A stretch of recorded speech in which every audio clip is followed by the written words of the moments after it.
Next week, Canadians will remember and honor those who served this country in war. Ahead of Remembrance Day, a film about Canada's involvement in Kandahar will be screened in the United States. The film is based on the account of the war through the eyes of a Canadian photojournalist who was embedded with the troops.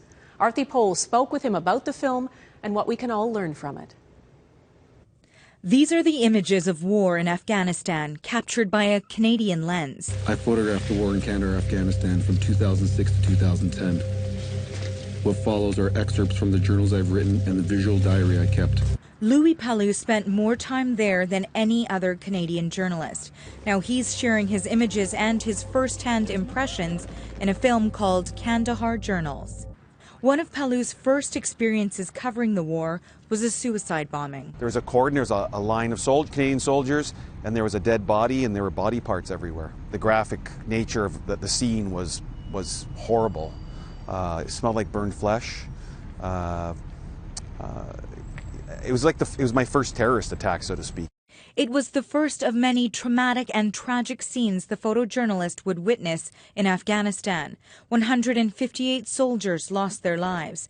Ahead of Remembrance Day, the film made from his account of the war will be screened in Washington's National Gallery of Art. The experience is beyond the photos. What really stands out to me is sort of the disconnect between home and the front lines of a war, ongoing wars we're in right now, like in Iraq. And I think what's really key is to try and connect as much as you can. It's taken 5 years since he left Afghanistan to piece together his journal accounts and dramatic images to create a film of his uncensored view of the war. It's easy to say that war is hell and that hand-to-hand combat is a horrible, horrible thing, but to actually see that from Louis Palou's perspective is going to rattle some viewers. I think this film would definitely underscore how brave all of these people are and how horrific war is.